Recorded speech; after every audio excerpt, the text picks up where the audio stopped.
네, 안녕하세요. 2023 국고 보조금 지원 사업 상반기 워크숍 진행을 맡게 된 한국문학관협회 사무국장 김동주라고 합니다. 먼저 간략하게 전체 일정에 대해서 설명드리겠습니다. 먼저 전보삼 한국문학관협회장님의 개사를 시작으로 행사 개요 및 사업 안내, 그리고 특성화 프로그램 사례 발표, 그 다음에 휴식한 뒤에 상주작가 스토리텔링 및 프로그램 사례 발표, 그리고 사업 관리 및 회계 관리, 그리고 폐회사를 끝으로 상반기 워크숍 일정이 진행될 예정입니다.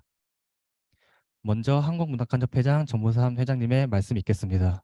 예, 반갑습니다. 한국문학관협회 전보삼입니다. 아, 이렇게 아직까지도 완벽하지 못해서 이렇게 비대면으로 이렇게 하는 거에 대해서 여러분들 양해해 주시고요. 곧 대면해서 할 수 있는 그런 시간이 있으리라고 봅니다. 매년 하는 우리 상주작가 특성화 사업 이 두 가지 프로그램이 진행되는 가운데서 그동안에 상주작가가 벌써 4년째 접어들어서 상당히 기량도 많이 발전되었고 또 작가들의 역량도 많이 신장되었다고 생각됩니다. 또 행정적인 업무도 예년에 비해서는 많이 좋아지고 있습니다. 그래서 문화관광체육부로부터 업무의 그 효율성이 높다 하는 그 평가도 받고 하였습니다. 그렇지만은 아직까지도 좀 미흡한 그런 부분이 없지 않아 있습니다. 이제 그런 부분을 협회와 또 해당 문학관이 적극적으로 협력을 해서 그런 문제들을 잘 해결해 나갈 수 있도록 그렇게 부탁을 드리겠습니다. 아마 이번 행사가 이 비대면 행사는 거의 마지막이 아닐까 싶은데요. 빨리 이 대면에서 여러분들과 함께 워크숍도 진행하고 또 여러 가지 프로그램이 함께 공유해 가는 그런 그 시간이 되었으면 합니다. 오늘 보니까 그 아주 예전부터 열심히 해주던 그런 우리 김풍배 선생님 이번엔 보훈문학관으로 가셨네요. 우리 또 양인수 선문학관의 관장님도 보이고요. 함윤미 여전히 열심히 해주고요. 또 우리 그 한철수 우리 관장님도 나와 계시고요. 여러분들이 이렇게 얼굴을 이렇게 화면에서만 해도 뵙게 돼서 반갑고 그렇습니다. 음, 이제 그 스토리텔링이 올해까지 진행이 되면은 각 관별로 그것을 내년쯤에 가서는 각 관별로 한 권의 스토리텔링 책자가 나올 수 있을 것 같습니다. 내년도 사업에는 그런 것도 좀 반영을 해서 각 관별로 문학관별 스토리텔링 책자가 나올 수 있도록 그런 그 구상도 해보고 또 협력을 해서 책이 나올 수 있도록 그렇게 노력을 하겠습니다. 아, 그리고 이제 하반기에 가서는 정말 여러분들의 그 노고를 조금이라도 이루한다면은 대면을 해서 좋은 곳에서 여러분들 모시고 실질적인 그런 토론이 이루어질 수 있도록 노력하겠습니다. 문학관 협회가 아직까지도 해야 할 일이 많은 그런 단체 중에 하나입니다. 여러분들이 그동안에 꾸준하게 지원해주고 또 노력해준 그 성과가 모여서 하나하나 쌓여서 한국 문학관의 큰 발전에 동력이 되었다고 생각됩니다. 문화체육관광부와 지속적인 그 협의 또는 그 관계를 형성해서 이제 제가 임기 중에 나머지 하나가 남아 있는데요. 꼭 그것을 실천하고 임기를 마치도록 하겠습니다. 전문 인력 그 배치 문제입니다. 이 문제만큼은 꼭 해결을 하려고 문광부와도 계속해서 그 노력을 하고 있습니다. 그래서 이제 우리 문학관의 상주 작가 또 이제 전문 인력으로서의 학예사 또 특성화 프로그램이 좀 더 예산이 확대되는 문제 그다음에 그 입주 작가 제도 이런 것들만 제대로 운영되면은 어느 정도의 기본 베이스는 갖췄다고 생각됩니다. 여기에 플러스 더 알파해서 이제 지방 정부도 이 문학관에 관심을 갖게끔 만들도록 하겠습니다. 시도 나아가서는 시군에서도 지역에 있는 문학관을 관심을 갖고 지원할 수 있는 체계로 만들도록 그렇게 노력을 하겠습니다. 여러분들 면면을 이렇게 화면에서라도 보니까 대단히 반갑고 아주 참 좋다고 생각됩니다. 우리 권수상 선생님도 오랜만에 화면에서 뵙네요. 우리 손현숙 선생님들 그렇고 아주 쟁쟁한 이제 문학관의 베테랑들이라고 생각됩니다. 그래서 여러분들의 많은 노력 해주시고 또 그 노력의 결실이 또 풍요롭게 이루어질 수 있도록 우리 함께 노력하기를 바랍니다. 좋은 오늘의 그 워크숍이 되기를 바라겠습니다. 감사합니다. 여러분들 만나 뵈서 반갑습니다. 네. 예, 이어서 제가 간략하게 사업에 대해서 안내해 드리겠습니다. 먼저 상주작가 사업에 대해서 소개해 드리겠습니다. 상주작가는 주관 한국문학관협회가 주관하고요. 문화체육관광부 그리고 국민체육진흥공단에서 후원을 받고 있습니다. 사업 기간은 3월 1일부터 2023년 11월 30일까지 총 9개월간 진행될 예정이고요. 참여 문학관은 이번에 총 30개 문학관이 참여합니다. 예, 상주작가 지원 내용은 상주작가 인건비, 상주작가 4대 보험료, 그리고 문학관 프로그램 운영비를 지원하고 있습니다. 예, 이제 상주작가 사업 관리에 대해서 설명해 드리겠습니다. 먼저 저희 한국문학관협회는 상주작가 지원 사업을 전반적으로 점검하고 상시 관리합니다. 예를 들어 상주작가 근무 현황, 그리고 회계 등에 대해 상시 점검할 예정입니다. 담당자는 권진영 간사님으로 매월 30일까지 사업 추진 현황을 취합하여 문체부에 보고해야 됩니다. 그리고 이메일은 밑에 나와 있는 문학관 네이버 첨검으로 보내주시면 됩니다. 두 번째는 하나기획입니다. 상주작가 스토리텔링 관리 및 한국문학관협회 총괄 기술 지원 업무 담당을 해주시고 있고요.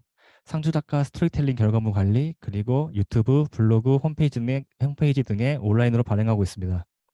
담당자는 이정원 대표님으로 이메일은 문학관 그다음 숫자 2 골뱅이 네이버.com으로 보내주시면 됩니다. 그리고 세 번째로 사마회계 법인입니다. 본 사업의 국고 보조금에 대한 전반적인 사항을 관리해 주시고요. 그리고 국고 보조금에 대한 상시 모니터링, 그리고 부정수급 적발, 사업 정산 마감일까지 저희와 함께 수행해 주실 예정입니다. 담당자는 여영수 회계사님으로 이메일 ysyo 골뱅이 schpa.co.kr로 보내주시면 됩니다. 상주작가 사업교육은 총 2회에 걸쳐 진행될 예정입니다. 먼저 1차 교육은 지금 하고 있는 상반기 워크숍으로 사업 소개 관리 그리고 회계 교육이 있을 예정입니다. 두 번째 교육은 하반기 워크숍으로 스토리텔링 경지 대회 및 그리고 정산 마감 교육이 있을 예정입니다. 이는 10월 달에 진행될 예정입니다. 그리고 다섯 번째로 현장 실사가 있습니다. 현장 실사는 상주 작가님의 근무사항을 점검하고 문학관 운영 프로그램 진행 현황을 점검하고 지금까지 사업 예산 집행이 어떻게 되었는지에 대해 점검할 예정입니다. 전보삼 회장님과 현장 실사위원님이 지역 문학관을 직접 방문하여 면담을 할 예정이오니 현장 실사위에는 사업 담당자님과 상주 작가님이 필수적으로 참석해 주셔야 합니다. 그리고 사업 마감은 하반기 워크숍 때 자세하게 진행될 예정인데요. 우선 간단하게 짚고 넘어가자면 자체 평가 보고서를 작성해 주셔야 됩니다. 여기에는 행사 결과 보고를 포함해 주셔야 됩니다. 그리고 차후 국고 보조금 정산 서류는 안내될 예정입니다. 2호조 문학관은 향후 사업비 잔액 및 이자 반납 준비를 해주셔야 되고요. 그리고 스토리텔링, 출근부, 근무일지 등이 누락이 없는지 꼭 확인해 주셔야 됩니다. 성희롱, 성폭력 관련 서류도 제출해 주셔야 되고요. 설문조사 역시 꼭 제출해 주셔야 됩니다. 이제 상주 작가님 업무에 대해서 말씀드리겠습니다. 먼저 출근부 근무일지에 대해서 설명해 드리겠습니다. 일 8시간 기준으로 근로계약 총 월 40시간을 근무해 주셔야 되고요. 근무일지에 출퇴근 시간을 꼭 기재해 주셔야 됩니다. 매월 25일까지 이나라도움 인건비 항목에 첨부해 주시면 됩니다. 2호조 사용 문학관은 문학관 네이버.com으로 25일까지 제출해 주시면 됩니다. 두 번째로 스토리텔링에 대해서 말씀드리겠습니다. 스토리텔링은 문학관의 소장 자료를 바탕으로 이야기를 작성하시면 됩니다. 문학관의 소장 유물의 내용과 같이 그리고 입수 경위, 활용, 연결된 인물, 배경, 얽힌 이야기 등을 소재로 작성해 주시면 되는데요. 스토리텔링은 독서 감상문 또는 책의 내용 정리가 아니면 꼭 유의해 주시기 바랍니다. 그리고 가장 중요한 거는 저작권에 유의해 주셔야 됩니다. 글, 그림, 사진, 서체, 디자인 등이 있는데요. 반드시 공개되는 모든 글과 사진은 저작권 사실을 꼭 확인한 다음에 사용해 주시고 가장 좋은 거는 본인이 직접 찍은 사진을 기반으로 사용해 주시는 게 제일 좋습니다. 매달 한 편씩 25일까지 의무적으로 제출해 주셔야 되고요. 사업 기간 동안 총 9편의 스토리텔링이 작성될 예정입니다. 분량은 A4 11포인트 기준으로 약 4매 정도로 해주시면 됩니다. 문학관이 네이버.com 이정원 대표님께 스토리텔링을 원고로 제출해 주시면 됩니다. 스토리텔링은 또 하반기 워크숍에서 경진대회가 개최될 예정인데요. 대상, 최우수상, 우수상을 드릴 예정입니다.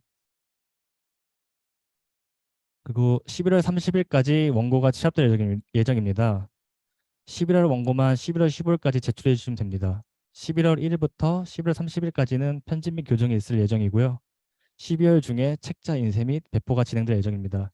이 역시 한학위의 이정원 대표님께서 진행해 주실 예정입니다.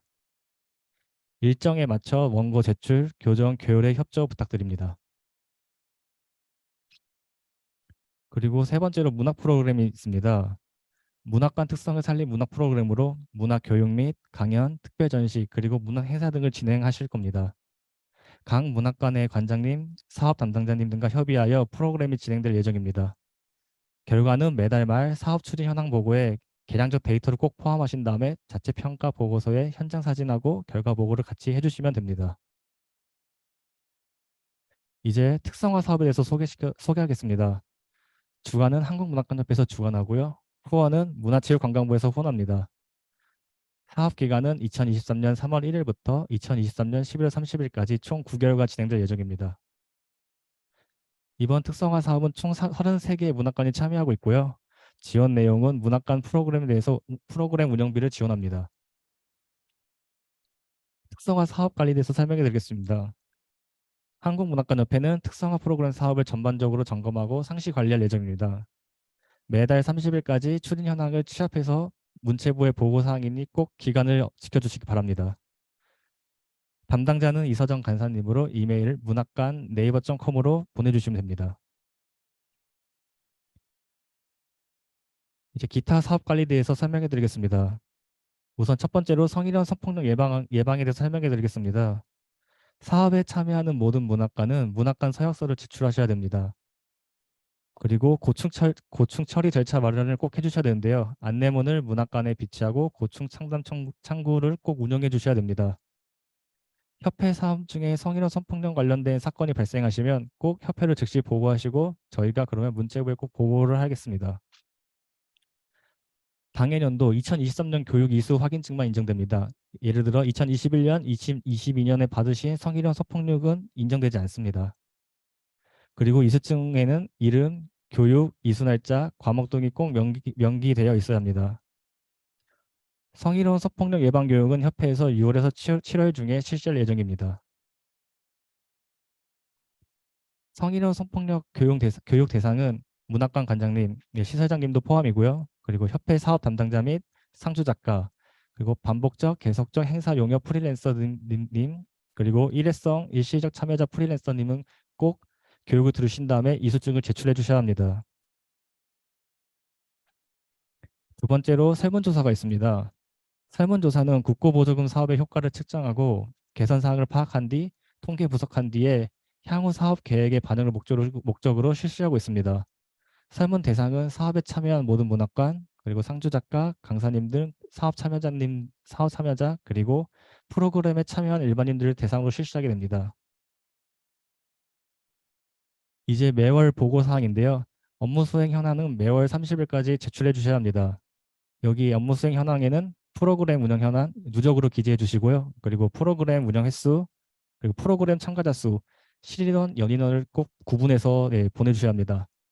실인원은 실제 참가한 인원이고요. 연인원은 중복 참가한 경우 횟수 곱하기 실인원으로 계산해 주시면 됩니다. 그리고 매월 집행한 국고보증 현황을 누적으로 기재한 다음에 보내주시면 됩니다. 설문조사도 같이 적으신 다음에 보내주시면 됩니다. 상주 작가 출근부 근무일지는 이나라 도움에 첨부해 주시면 되고요. 이호조 문학관은 저희 문학관 네이버.com으로 보내주시면 됩니다. 스토리텔링은 매월 25일까지 하나기획에서 관리하고 있고요. 이메일 문학관2 네이버.com으로 제출해 주시면 됩니다. 예, 마지막으로 기타 유의사항에 대해서 말씀드리겠습니다. 이메일 보낼 때는 문학관명 및 지원 사업 그리고 메일 내용의 주요 키워드를 써서 보내주시기 바랍니다. 예를 들어 어디 땡땡 문학관 상주작가 설문조사 관련 질문 이런 식으로 보내주셔야 저희가 빠르게 내용이 파악이 되고 관리가 가능합니다. 그리고 출근부, 근무일지, 스토리텔링 등을 수신 이메일에 맞게 보내주시기 바랍니다. 예를 들어 스토리텔링은 문학관 이 골뱅이 네이버.com으로 보내주셔야 되는데 문학관 네이버.com으로 보내주시면 일이 더 약간 이제 혼선이 있게 됩니다. 그리고 파일 개수가 많은 경우 반드시 파일 하나로 묶어서 보내주시기 바랍니다. 예를 들어 근무일직을 날짜별로 하나하나씩 파일로 만들어주시면 파일도 많아지고 관리하기도 힘들어지기 때문에 근무일지 같은 경우는 한 번에 합쳐서 파일로 만들어주시기 바랍니다. 그리고 많은 PDF 파일 같은 경우는 이제 RPDF 등의 무료 소프트웨어 프로그램을 사용하시면 여러 개의 PDF를 하나로 합쳐서 파일로 만들 수 있습니다. 이렇게 보내주시면 저희도 일하기가 편해지고 이제 보내주신 담당자님들도 편하게 보내주실 수 있습니다. 그리고 제출 종류가 다른 파일들을 한꺼번에 모은 다음에 사진 찍어서 제출하지 말아주시기 바랍니다. 협회에서는 이 주제에 맞게 이제 이메일하고 파일을 정리하고 있는데 다른 파일들을 한 번에 사진 찍어서 보내주시면 추후에 저희가 그 파일을 찾을 때 검색이 불가한 사항이 발생합니다. 그리고 PDF, JPG 파일은 열었을 때 뒤집어져 있으면 파일을 바로 잡은 다음에 보내주시기 바랍니다. 그리고 의미 없는 파일명 대신 파일 내용을 적어서 보내주시면 감사하겠습니다. 예를 들어 뭐 의미 없는 영어 이렇게 쓰신 다음에 JPG 파일이 아니라 어디 문학관, 어떤 확인증, 상주 작가 이런 식으로 보내주시면 감사하겠습니다. 예, 이제 특성화 프로그램 사례 발표가 있겠습니다. 윤동주 문학관 특성화 프로그램 담당자 김민정님께서 소개해 주시겠습니다. 안녕하세요. 저는 윤동주 문학관 담당자 김민정입니다. 저희 작년에 윤동주 문학관은 이제 개관 10주년을 맞이해가지고 작년 1년 동안 프로그램을 다양하게 했는데요. 약 한 13개 정도 프로그램을 1년 동안 했습니다. 그중에서 저희 지역문학관 특성화 지원 사업으로 2개의 프로그램을 운영했었습니다. 첫 번째는 저희가 종로구 내에 윤동주와 관련된 장소를 투어하는 해설사와 함께하는 윤동주 이야기 투어로 동주와 새로운 길이라는 프로그램을 하나 했고요. 그다음 두 번째는 종로구 관내에 자유학년제 대상인 중학교 1학년 학생들한테 윤동주의 문학 사상과 이제 시인에 대한 삶 그런 내용들을 주제로 해서 자유학년제 연계 교육으로 동주와 별에는 밤을 운영을 했습니다. 이제 첫 번째로 윤동주 이야기 투어 동주와 새로운 길 프로그램에 대해서 설명해 드리도록 하겠습니다. 제 화면에서 보이듯이 저희 이제 윤동주에 관련된 장소를 다니고 하는 프로그램을 진행을 했는데요. 저희 해설사와 함께하는 윤동주 이야기 투어 동주와 새로운 길은 이제 윤동주 문학관에 계시는 해설사들 선생님들과 함께 해설을 들으면서 탐방하는 프로그램이었습니다. 그래서 저희가 추진 방법으로는 저희 자체적으로 투어 코스를 개발을 하고요. 그 다음에 투어랑 체험 관련된 기관이랑 뭐 커뮤니티에 홍보를 하고 저희가 선착순 모집을 통해서 참여자를 선정을 했습니다.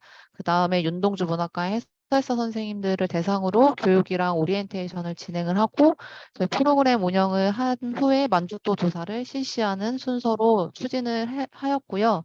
저희가 작년 6월 2일부터 6월 5일까지 총 28회차를 운영했습니다. 투어 시간은 총 2시간으로 10시 반부터 6시까지 1회차 이제 2시간으로 해가지고 회차를 많이 운영을 했고 무료로 운영을 하였습니다. 총 참여 인원은 233명이었고요. 만족도 조사 결과 10점 만점에 9.39점으로 높은 만족도 조사가 나왔습니다. 저희 종로구 관내에 윤동주 관련된 뭐 하숙 집터라든지 아니면 문학, 뭐 독립 등과 관련된 투어 코스를 저희가 자체적으로 개발을 하고 지속적으로 이제 활용할 수 있는 아이템을 확보했다고 생각이 들고요. 그리고 1일 다회차로 운영을 하면서 많은 사람들한테 참여 기회를 줄 수 있도록 좀 노력을 하였습니다. 그래서 올해에도 이제 진행을 할 예정인데요. 올해에는 이제 코스를 좀 다양하게 하게 할 예정이고, 전문가 투어 프로그램을 전문가 선생님들과 함께 할 수 있도록 강사진이랑 그런 것도 좀 꾸리고 있는 중입니다. 이제 또 그것뿐만 아니라 이제 문학 강연이나 공연 같은 것도 함께 볼 수 있는 이제 특별 회차를 유료로 좀 신설을 해서 다채로운 프로그램 내용이랑 그런 걸 확보를 해서 참여자들 이제 만족도를 좀 더 높이기 위해서 여러 가지 방향으로 지금 기획을 하고 있는 중입니다. 저 일단 이야기 투어 코스에 대해서 설명 한번 드리겠습니다. 저희 작년에 했었던 이야기 투어 동주와 새로운 길은 이제 윤동주 문학관을 출발을 해서 그 위에 있는 시인의 언덕, 더숲, 초소책방, 무모대, 수성동 계곡을 지나서 윤동주 하숙 집터까지 가는 투어 코스입니다. 그래서 윤동주 문학관에서는 총 3개의 전시실이 있는데요. 저희가 이 전시실에 대해서 문학관 설명과 영상을 시청을 합니다. 다음 장소는 저희 윤동주 문학관 위쪽에 위치한 시인의 언덕에 올라가서 윤동주 시비를 관람을 하고 그 자리에서 윤동주 시 낭송을 하는 시간을 가졌습니다. 그 후에 이동을 해서 더숲 초소 책방으로 가는데요.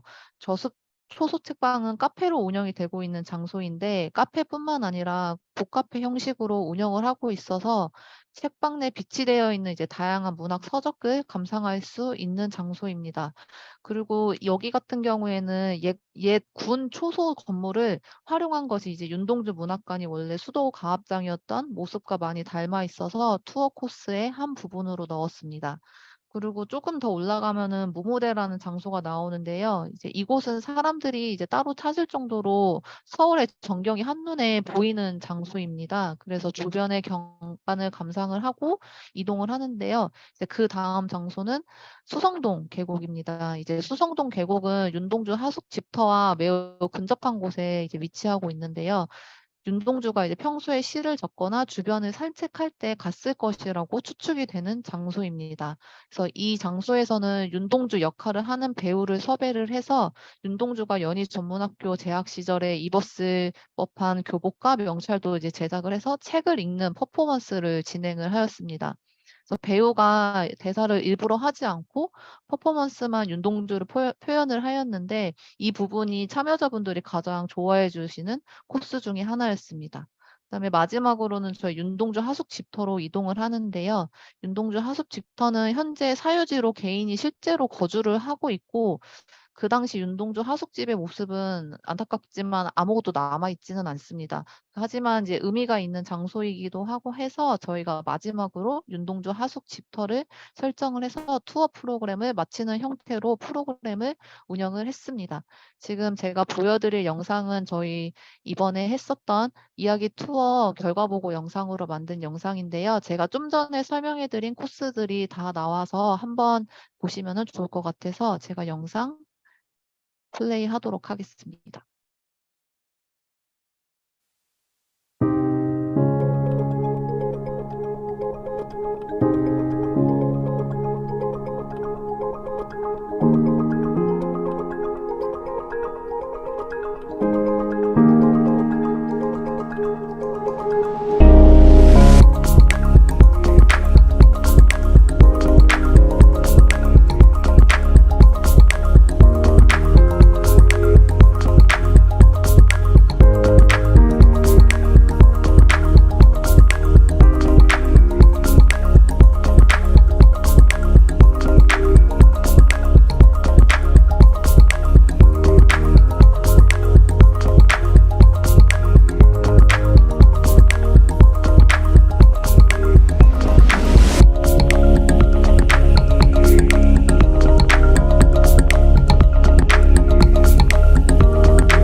저희 이 영상은 종로문화재단 유튜브에 다 올라가 있습니다. 혹시 나중에라도 보고 싶으신 분들 계시면은 저희 종로문화재단 유튜브에 들어가셔서 보실 수 있습니다.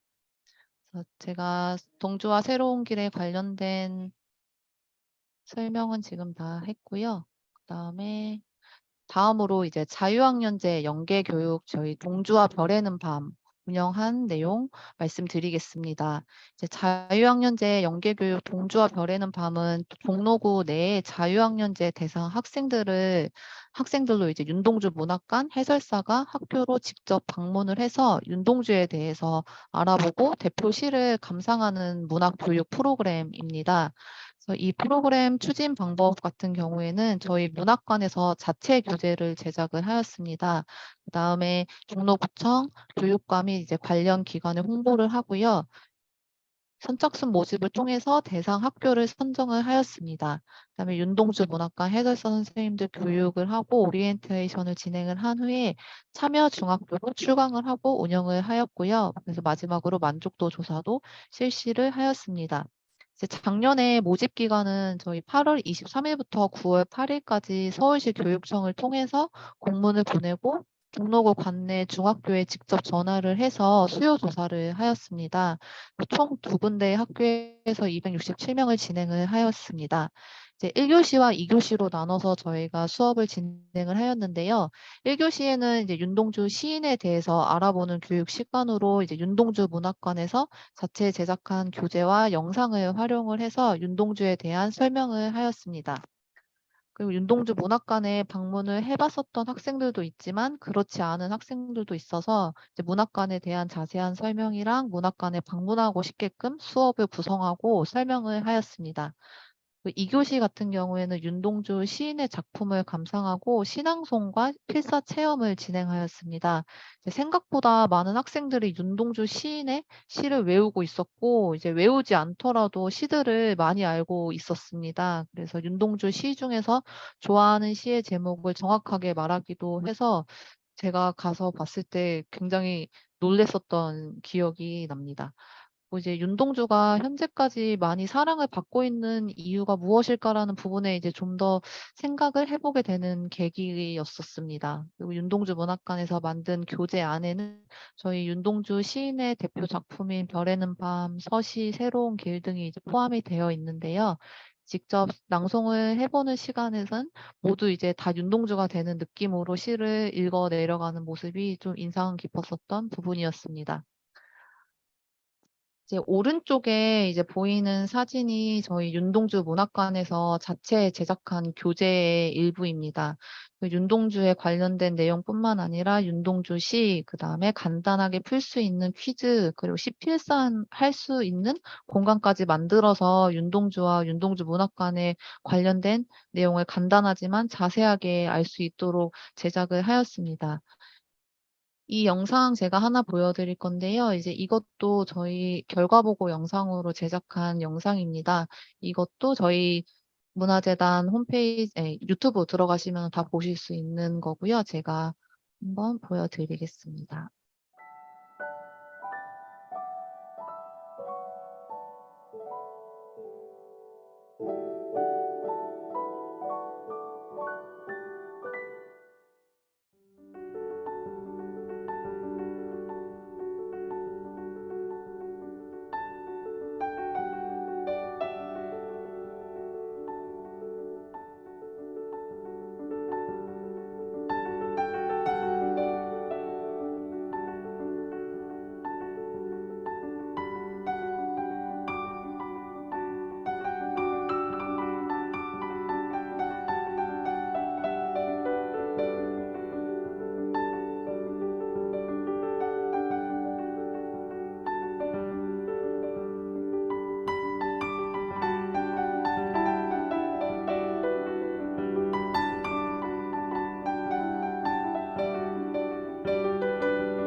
저희가 교재는 이번에 380부 정도를 제작을 했고요. 이제 계속 종로구 관내에 있는 곳만 하다 보니까 좀 제한이 있고 다른 지역에 있는 다른 중학교들도 계속 문의 사항이 들어와 가지고 올해 같은 경우에는 좀 구역을 좀 넓히고 다양한 연령층으로 좀 하려고 생각을 하고 있습니다. 그래서 자유학년제로 딱 이제 한정 짓는 게 아니라 이제 중학교, 고등학교, 초등학교까지 좀 다양하게 하려고 하고 종로구 말고 좀 가까운 곳부터 저희가 뭐 중구라든지 좀 종로구하고 가까운 지역부터 이제 순차적으로 쪼끔 이렇게 그 권역을 좀 넓혀 가지고 진행을 하려고 하고요.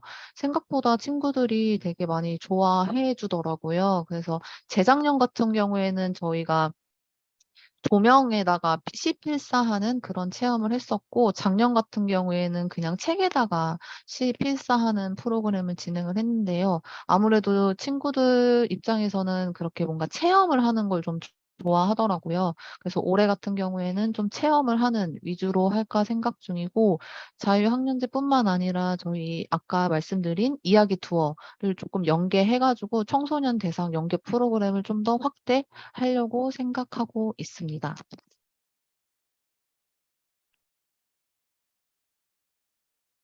그래서 제가 준비한 발표는 다 끝났고요. 저희 이제 2022년도에 윤동주 문학관, 지역문학관 특성화 프로그램 지원 사업 보조금을 통해 갖고 저희는 이야기 투어 동주와 새로운 길과 자유학년제 연계 교육으로 동주와 별에는 밤을 이렇게 운영을 하였습니다.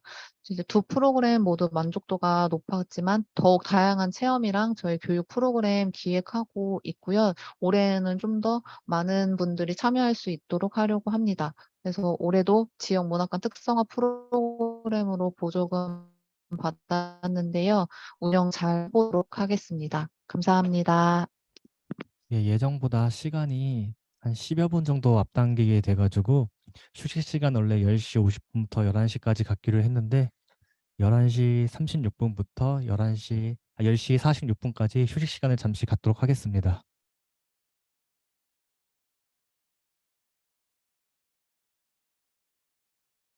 예, 안녕하세요. 이제 상반기 워크숍 2부를 진행하도록 하겠습니다. 아까 1부에서는 특성화 프로그램에 대해서 윤동준 문학관 김민정 담당자님께서 수고해 주셨고요. 2부에서는 황순원 문학촌 소나기 마을 한명민 작가님께서 상주 작가 스토리텔링 및 프로그램 사례에 대해서 발표해 주시겠습니다. 예, 한명민 작가님 모시겠습니다. 안녕하세요. 황순원문학촌 소나기 마을 상주 작가 함윤미입니다. 제가 오늘 발표할 내용은 상주 작가 스토리텔링 작법과 문학관 내 프로그램 기획 운영 사례입니다. 먼저 스토리텔링이 무엇인지 말씀을 드리려고 하는데요. 사실 저도 스토리텔링이 뭐다라고 정확히 말씀드리기는 어려워서 제가 상주 작가로 일한 4번의 경험을 바탕으로 말씀을 드리려고 합니다. 먼저 스토리텔링이란 너무 원론적이지만 사전적 의미가 중요하다는 생각이 들어 한번 상기해 보도록 하겠습니다. 스토리텔링은 이야기와 말하기의 합성어로 글이나 이미지를 통해 기존의 의미를 새롭게 이야깃거리로 여기에서 새롭게 이야깃거리로 만들어 전달하는 것을 말합니다. 그리고 문화산업에서 이야기를 만들고 전달하려는 전략적 활동을 또 스토리텔링이라고 합니다. 그럼 문학관 상주작가 스토리텔링이 무엇인지 위에 스토리텔링의 사전적 의미를 포함해서 좀 더 추가되는 게 있는 게 저는 이제 문학관 상주작가 스토리텔링이라고 생각을 했습니다. 먼저 문학관 그리고 문학관이 기리는 작가의 생애, 작가 정신, 작품, 기타 유물들을 이야기거리로 만들어 그 새로운 가치를 새긴 뒤에 주변에 널리 알리는 전략적인 글이라고 생각을 했습니다. 상주 작가는 그러니까 문학관 홍보대사라고 생각을 하시면 스토리텔링에 접근하기가 더 쉽겠다는 생각이 들었습니다. 그래서 상주 작가가 쓰는 글은 저희가 뭐 소설을 쓰는 것도 아니고 시를 쓰는 것도 아니고 한마디로 홍보글, 이 스토리텔링이 홍보글이다. 우리 문학관과 문학관에서 기르는 작가에 대한 안내글이다. 이렇게 생각하면 글의 스토리텔링에 접근하기가 쉬울 것 같다는 생각이 들었습니다. 그래서 요약하면 우리가 쓰는 스토리텔링은 그냥 스토리텔링이 아니라 문학관 스토리텔링이다라는 사실을 염두에 두시면 좋을 것 같습니다. 제가 이걸 쓰다가 보니까 연구문도 아닌 것이 평론도 아닌 것이 또 어떨 땐 또 서평인 것 같기도 하고 아닌 것 같기도 하고 에세이 같기도 하고 이러거든요. 근데 그 앞에다가 3글자만 붙이면 내용이 정확하게 정의가 되더라고요. 그게 바로 문학관입니다. 문학관 연구문, 문학관 평론, 문학관 서평, 문학관 에세이 이렇게 하면 이제 가볍게 접근이 되더라고요. 그래서 이 3글자를 잊지 말고 한번 스토리텔링을 써보시기 바란다는 말씀을 드리고자 합니다. 다음, 그럼 소재를 찾아야 되는데 문학관 스토리텔링의 소재는 당연히 우리 문학관에 있는 유물대장에 기록되어 있는 유물, 전시실에 전시 중인 유물, 수장고 보관 유물은 당연히 일 거고요. 이번에 처음 상주 작가가 되신 작가님들은 기존 선배님들이 아마 전시 유물 스토리텔링을 거의 했을 것 같습니다. 그럼에도 불구하고 그것에서 또 다른 나만의 가치를 또 찾아낼 수 있다는 생각이 들거든요. 그 중에 또 하나가 문학관 건물도 스토리텔링이 될 수 있다는 것입니다. 문학관의 건립 취지와 운영 목적을 한 번 더 생각해 보면 이 문학관이 왜 이렇게 지어졌을까 하는 것, 그 자체로도 스토리텔링이 가능하다는 것. 그래서 문학관 안팎의 조형물이나 전시실, 구조, 관람 동선도 스토리텔링에 들어갈 수 있다는 것을 한번 살펴보시기 바랍니다. 그리고 문학관 행사나 기획 전시도 스토리텔링이 가능합니다. 상주 작가일 뿐만 아니라 문학관 행사에 적극적으로 참여하기를 그래서 저는 권하고 싶은데요. 그 속에서 아주 좋은 소재를 찾게 될 것이라고 저도 찾았고 그래서 여러 선생님들께 권하고자 합니다. 예를 들어서 저희 황순원 문학초는 9월에 문학사가 열리는데 거기서 황순원 문학상을 수상하는데 수상 작가들의 작품들이 굉장히 좋은 작품들이 많아요. 그러니까 상을 탔을 거고 제가 아직까지는 이거에 대해서 스토리텔링을 하진 않았는데 그 목록에 적어둔 것이 있습니다. 그래서 수상작과 황순원의 작가 정신을 연계해서 스토리텔링을 해볼까 생각 중인데 여러 선생님들도 혹시 소재가 고갈됐으면 이런 걸 이용해 보시면 좋겠다 하는 생각이 들었습니다.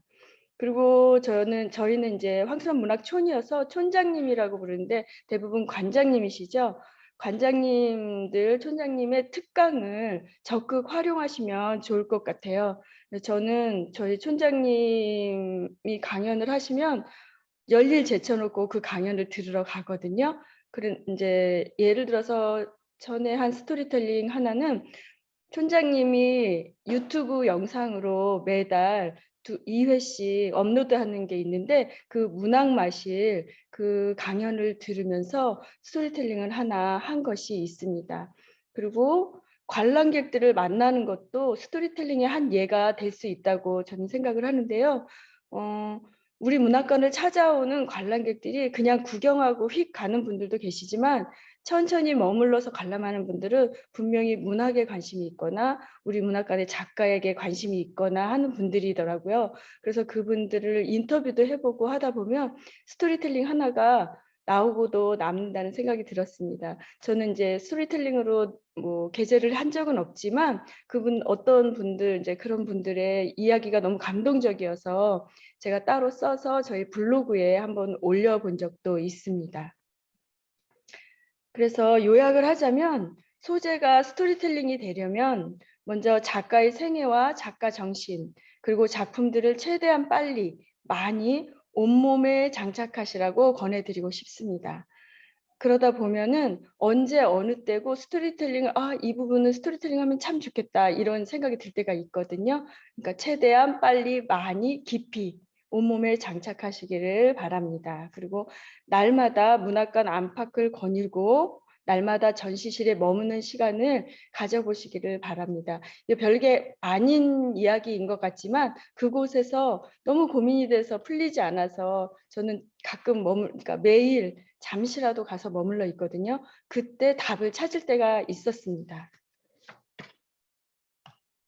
그럼 다음으로 이제 본격적으로 문학관 스토리텔링 작법의 첫 번째 예를 한번 들어보도록 하겠습니다. 작품집의 서지적 측면을 강조해서 스토리텔링을 할 경우가 있는데요.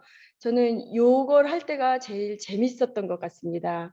이제 책의 꼴, 즉 체제나 성립, 판형이나 표지와 제목자, 판권의 특이사항, 인장, 아니면 그 책에 낙서되어 있는 것들까지도 이 스토리텔링이 될 수 있거든요. 이 책이 발간되기까지의 전례 혹은 기증 과정 등을 최대한 쉽고 재미있게 풀어서 상세히 소개를 하는 것입니다. 시나 소설의 주제와 구성 줄거리가 없으면 또 척추가 없잖아요. 글의 척추는 요걸로 잡으면서 근데 또 너무 길지 않게 짧게 아까 이제 말씀을 해주셨듯이 이게 독후감이 아니라는 이유는 이 내용을 줄줄줄줄 이야기하지 않고 정말 짧고 강렬하게 요 서지적 측면에 짧게 접목을 해놓으면 아주 빛나는 스토리텔링이 될 수 있을 거라고 저는 생각을 해서 이걸 권해드립니다. 그리고 현재 이 작품집이 우리 문학관 어디에 어떤 상태로 위치해 있는지 알리고 직접 와서 확인해 볼 것을 권유해 보는 것도 좋을 것 같습니다. 저는 늘 그거를 염두에 두고 마지막 문구를 항상 그렇게 쓰곤 하거든요. 그 예로 요 서지적 측면을 강조한 예를 보시겠습니다. 황순환 작가의 단편집 고개사를 가지고 저는 서지적 측면을 강조해서 쓴 적이 있었는데요. 그 스토리텔링 구성을 한번 보겠습니다.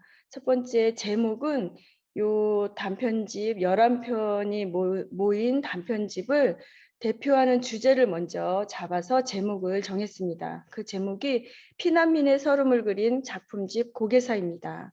그리고 내용 구성을 보면 서지적인 측면을 강조한 내용을 구성했습니다. 먼저 6.25 전쟁 당시 피난민 시절에 황순환 작가의 상황에 대한 자료를 수집하고 정리해서 그 정리된 자료와 주제를 접목한 도입부를 몇 줄로 작성을 했습니다. 그런 다음 작품집 발간 과정과 판권 특이사항을 정리해서 넣었는데요. 예를 들어서 전쟁 중 700부 한정판으로 발행을 했다는 거, 그리고 발행소가 명세당이었다는 거, 인쇄소는 대한교과서 주식회사였는데 이 내용은 제가 여기서는 넣지를 않았습니다. 그 이유는 대한교과서 주식회사가 생겨난 배경과 그 해, 그리고 지금 이 대한교과서 주식회사가 미래엔이라는 어린이 출판사더라고요. 그래서 그 내용과 접목해서 저희 황순환 선생님 작품이 실린 어떤 책을 스토리텔링 하나로 만들 수 있겠다 싶어갖고 그냥 목록에 이제 하나 넣어놓고 요 부분에다가는 넣지를 않았습니다. 다음으로 제가 이 책에서 가장 서지적인 측면으로 강조하고 싶고 자랑하고 싶었던 부분이었는데요. 표지 그림과 제목자입니다. 이 표지 그림이 너무 작아서 안 보일 수도 있는데 이 제목자랑 표지 그림, 앞표지, 뒷표지입니다. 이 그림은 현재 우리나라 미술품 경매 최고가 작가인 김한기 선생님의 작품입니다. 그래서 이 부분을 강조하면서 몇 줄을 적어 넣었고요. 이 그 소표지 안에 적은 글자는 여기 그림에는 나오지 않았는데 황순환 선생님의 아버지가 그 제목자를 써줬다고 해서 그 내용도 여기에 소개를 해 놓았습니다. 그리고 다음으로 황순환 작가가 평생을 통틀어서 처음이자 마지막으로 이 수록 작품들에 대해서 설명을 해놓은 작품집이 바로 이 작품이었더라고요. 그래서 그 내용을 언급해 놓았습니다. 그러고 나니까 이제 본문 내용이 다 구성이 되더라고요. 그래서 마무리로는 제일 전시실에 전시되어 있는 작품집 이미지에다가 홍보대사로서의 문구를 첨부해 보았습니다. 별 내용은 아니고 뭐 특별한 문장도 아닌데 이제 저는 홍보대사다 이 생각으로 늘 이런 내용을 넣거든요. 한번 읽어드리도록 하겠습니다. 작가의 안내를 따라 소설을 읽어보는 것도 새로운 즐거움이 될 것입니다. 이번 기회에 꼭 한번 황순원의 고개사에 들어있는 작품들을 만나보시기 바랍니다. 라고 마무리를 했습니다. 다음 문학관 스토리텔링 작법 두 번째 예입니다. 작가가 전하고자 한 주제와 구성, 줄거리만 가지고 스토리텔링을 해야 하는 경우가 있습니다. 서지적인 측면이 거의 없는 경우에 이제 할 수 없이 주제, 구성, 줄거리 아니면 시는 시 한 편으로만 이야기를 해야 될 경우가 있는데 그럴 때 막막하지만 어떻게 정리를 해볼까 하면서 제가 해본 적이 있어서 그걸 예로 한번 들어보도록 하겠습니다. 작품을 접한 첫 소감 또는 궁금증을 먼저 기록해 두었습니다. 그리고 작품의 주제를 간파하고 작가가 이 주제를 어떤 마음으로 형상화했을지 미루어 짐작하는 시간을 좀 오래도록 가졌습니다. 그리고 참고 자료나 연구문이 있는지 찾아보고 선행 연구자들이 언급한 것들을 섭렵해서 내가 첫 소감 또는 궁금증과 비교 분석해보고 같은 점보다는 차이점에 주목을 했습니다. 그리고 작품의 역사성 혹은 시대정신, 작가정신에 내 첫 소감과 관점을 반영해서 현재성을 띤 이야기로 구성을 해보았습니다. 그게 바로 이제 예로 들 수 있는 줄거리 또는 주제 소개형 스토리텔링으로 이제 황순원 선생님의 단편 물 한 모금을 잡아서 스토리텔링을 했던 예입니다. 구성을 보면 제목은 궁금증으로 인해서 처음에 잡았던 제목과 달리 제목이 바뀌었습니다. 처음에는 결말에 반전이 주는 잔잔한 울림 물 한 모금이었습니다. 그런데 나중에 이방인이 건넨 물 한 모금의 의미로 제목이 바뀌었습니다. 그 바뀐 내용은 뒤에 차차 설명을 해드리고요. 내용 구성에서 서지적 측면에서 이미지로 보여줄 게 하나도 없었던 작품입니다. 따로 작품 발표 과정 없이 단편집에 수록되었기 때문에 사진으로 나올 게 하나도 없었습니다. 작품집 서진은 이미 기록이라는 작품 스토리텔링에서 소개를 했고 그래서 결국 사진은 전시실 장면이랑 본문 이미지만으로 기록이 표지를 그대로 썼습니다. 이야기가 워낙 단순해서 연구문이나 여타 자료에도 한두 줄 줄거리 언급이 전부였습니다. 그럼에도 이제 아주 단순한 이야기 구조와 한 장소에서 특별한 주인공 없이 전개되는 이야기 속에 반전의 잔잔한 울림에 끌려서 그냥 줄거리 소개라도 해보자. 내가 재미있었으니까 하면서 줄거리 소개형 스토리텔링을 구상해서 작업을 진행했는데 진행하는 막바지에 상황이 완전히 바뀌어서 결국 2021년에 이 글을 블로그에는 게재를 못했습니다. 그 내용을 오늘 가지고 계신 워크숍 자료에 적었는데요. 내용이 좀 길지만 한번 읽어드리면 참고가 되실 듯 해서 한번 읽어보도록 하겠습니다. 여기 워크숍 자료 제목으로는 문학관 밖으로 나간 물 한 모금의 뜻깊은 성과입니다. 황순원 작가의 단편 물 한 모금은 1953년에 발간된 단편집 기러기에 수록된 작품입니다. 기러기 초판본은 현재 문학관 제1전시실에 전시되어 있다. 물 한 모금을 처음 만난 것은 2020년 스토리텔링을 위해 황순원 작가의 작품들을 급히 다독하던 때였다. 시 104편, 단편 104편, 중편 1편, 장편 7편에 달하는 작품들을 과식하듯이 섭렵하던 중에 이야기의 단순한 구조와 결말의 묘미에 끌렸던 작품이 바로 물 한 모금이었다. 그런데 막상 스토리텔링을 시작하려고 보니 작품집에 대한 해제적 측면은 이미 2019년에 단편 기러기를 소재로 하여 쓴 스토리텔링에서 소개를 마쳤고 사진으로 보여주어야 하는 이미지 내 것조차 얻을 게 없어 난감하였다. 게다가 이렇다 할 사건도 특별한 주인공도 없는 스토리 구조이고 보니 더욱 스토리텔링을 하기에는 역부족이었다. 연구서를 보아도 이 부분에 대한 의미 있는 언급은 찾지 못했고 어쩌다 간략한 줄거리 소개가 전부였다. 그런데도 줄거리를 소개하겠다는 마음으로 시작한 스토리텔링 작업을 얼추 마무리에 갈 즈음에 불현듯 궁금증 하나가 고개를 들었다. 황순환 작가는 결말의 반전을 꾀하는 인물로 왜 갑자기 중국인을 등장시킨 걸까? 이야기의 흐름으로 보아 조선인이었어도 반전이 주는 감동에는 전혀 문제가 없어 보였다. 생각이 꼬리를 물고 이어지다 보니 작품 말미에 등장한 중국인 집주인이 도리어 생뚱맞게 느껴지기까지 했다. 이런 점을 외면한 채 원고를 마무리할 수는 없는 노릇이었다. 하지만 마감 시간을 맞추기에는 자료 조사의 시간이 더 필요했기 때문에 우선 그때까지 써놓은 내용만을 가지고 문학관 내 프로그램인 낭독 읽기와 영상 제작에 들어갔고 끝내 스토리텔링은 협회 블로그에 게재하지 않았다. 그런데 사업을 진행하는 내내 중국인 집주인에 대한 물음표가 사라지지 않았다. 결국 9개월 사업을 모두 마친 뒤에야 그 질문과 오롯이 마주하는 시간을 가질 수 있었다. 관련 연구서가 더 있는지 찾아보았으나 이번에도 궁금증에 대한 답은 구하지 못했다. 처음으로 돌아가 다시 작품 읽기부터 시작했다. 중국인 집주인 등장에 대한 물음표를 잣대로 인물, 사건, 배경, 줄거리, 주제, 소재 등에 접근해 보았다. 그러다가 시대적 배경을 가늠할 수 있는 단어 공출에 매달려 역사 서적들을 펼쳐들었다. 공출은 일제가 전시식량을 확보하기 위해 1939년부터 실시한 농산물 수탈 정책이다.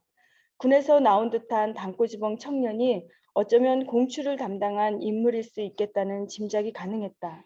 하지만 이것으로 중국인 집주인의 등장에 대한 실마리가 풀리지는 않았다. 다시 중국인과 조선인의 관계를 살피기 위한 자료 조사가 더 필요했다. 그러던 중 1920년대부터 1930년을 전후하여 일제강점기 조선에서 일어난 반화교 폭동이라는 참사와 마주하게 되었다. 일제의 탄압이 극에 달하던 시기에 조선 땅에서 벌어졌던 화교 배척운동, 즉 조선인이 벌인 크고 작은 화교 학살 사건과 이를 조장한 일제의 계략, 그리고 만주사변, 만보산 오보 사건 등이 이 작품과 맞닿아 있음을 감지했다.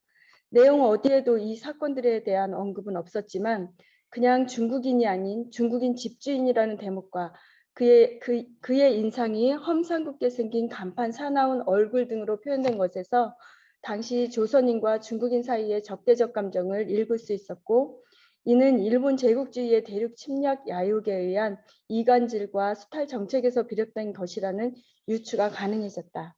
이를 바탕으로 1년 만에 마무리된 원고는 2022년 새롭게 시작한 상주 작가 첫 스토리텔링으로 이방인이 건넨 물 한 모금의 의미라는 제목을 달고 협회 블로그에 게재하게 되었다. 그런데 스토리텔링을 마치고 나니 이 작품을 처음 읽었을 때의 소감이 떠올랐다. 다름 아닌 이 소설 참 연극적이었다. 갑작스레 쏟아지는 비를 피하기 위해 초가집 지붕 밑으로 모여드는 사람들, 그들이 무심하게 나누던 대사와 몸짓들, 그런데 그런 가운데 피식 웃음이 터지는 상황들. 언뜻 사무엘 베케트의 고도를 기다리며가 스치면서 머릿속은 온통 연극 무대로 채워졌다. 이 첫 소감은 2022년 문학관 내 프로그램 황순환과 낭독의 즐거움에 마련해 놓았던 특강에서 마임을 전문으로 하는 연극 강사를 섭외하여 함께 논의한 끝에 몸짓으로 만나는 물 한 모금으로 이어졌다. 2021년에 낭독으로 읽기를 마친 바 있었던 물 한 모금을 방법을 달리해서 새로운 읽기에 도전한 것이다. 먼저 회원들 각각에게 등장인물을 정해주고 철저히 그 인물의 입장으로 소설에 빠져보도록 하였다. 그렇게 읽으니 작품 감상의 포인트가 180도로 달라졌다. 특별한 주인공이 없던 소설에서 모두가 주인공인 소설로 탈바꿈하였다. 각각의 인물이 왜 주인공일 수밖에 없는지 피력하는 시간을 가졌다. 그 과정에서 또한 흥미로운 결과가 도출되었다. 작품에서는 찾아볼 수 없던 등장인물들의 서사가 발굴되고 작품이 갖는 역사성과 시대 정신에 이르기까지 다각도의 토론이 펼쳐졌다. 이방인인 중국인 집주인은 오늘날 다문화와 연결하여 생각해 볼 수 있는 해석의 여지를 남기기도 하였다. 등장인물 탐구를 마친 뒤 특강 강사의 지도에 따라 그 인물들의 몸짓을 만들어 보았다. 이 작업을 통해 작품에서 등장인물들이 뱉은 대사와 표정, 몸짓 등을 깊이 이해하게 되었다. 읽기의 새로운 방법적 접근으로 황순원 문학이 지닌 무한 상상의 범위를 직접 체험한 회원들의 반응이 생각보다 뜨거웠다.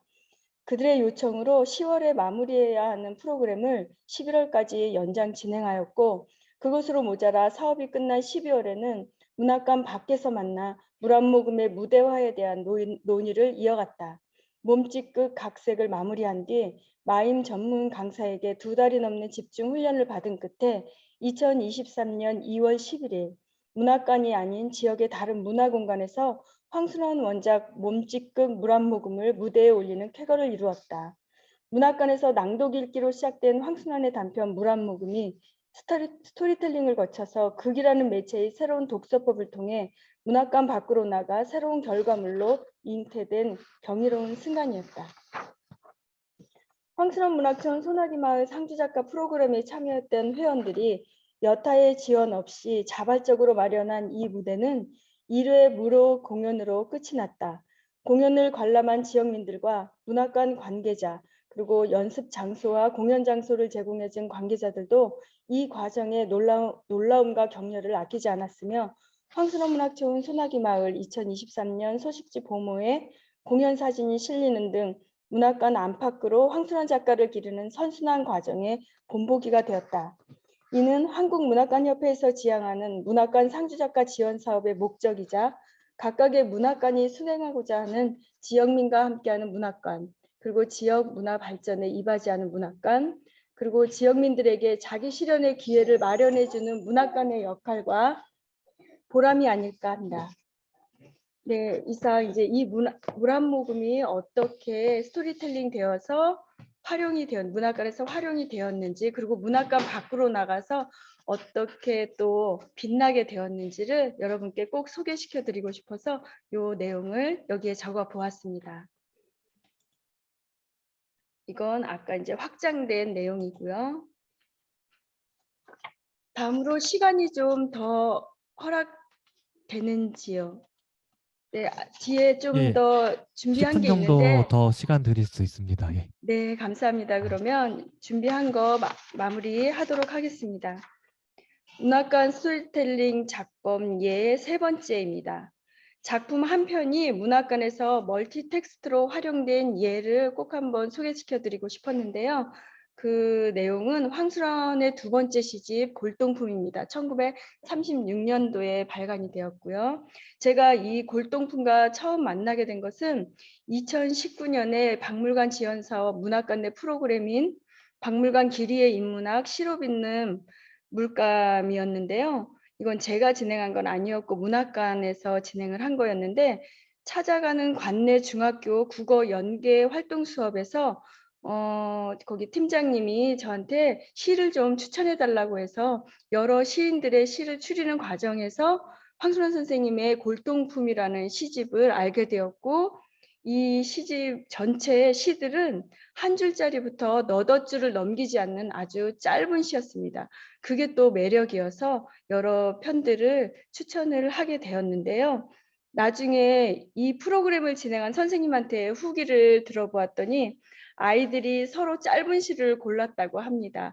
물론 이제 그 깊은 의도 중에 하나는 긴 시를 읽고 생각하기 싫어서일 수도 있다고 그 선생님이 말씀을 해주시더라고요. 그래도 아이들이 이 골동품의 시들을 많이 가져가서 작품화했다고 해서 또 추천한 입장에서는 기분이 좋았습니다.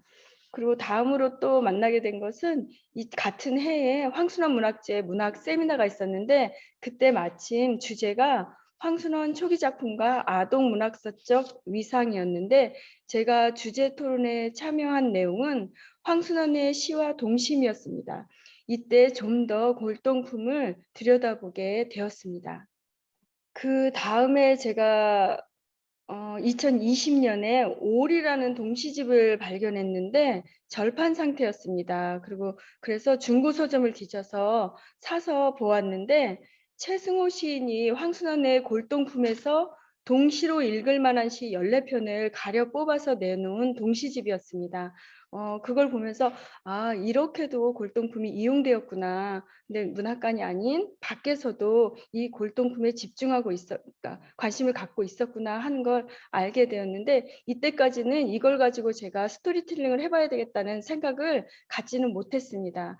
그런데 그 해에 저희 촌장님, 한국 디카시인협회 회장이었던 김종혜 촌장님이 문학마실 유튜브 영상에 디카시 강연을 하셨는데, 그 강연을 듣고 아, 이 골동품과 디카시, 오늘날에 많이 그러니까 쓰고 있는 디카시와 연관을 해서 스토리텔링을 해보면 좋겠다 하는 아이디어를 얻게 되었습니다.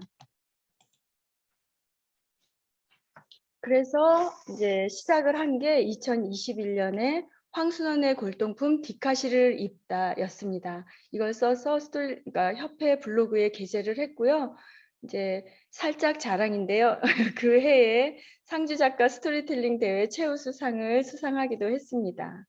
그리고 2022년에는 저희 소나기 마을에서 특별 전시를 열었는데, 이 골동품을 가지고 제목은 9살 황순원전이었습니다. 기획은 저는 참여한 게 아니었는데 김종혜 촌장님과 여기 김강은 기획위원님, 그리고 이지은 학예사님이 기획해서 전시회를 준비했던 것입니다. 근데 제가 이 골동품과의 인연이 2019년부터 있다 보니까 너무나 애정이 있어서 이 전시실을 매일 찾아가서 둘러보았거든요.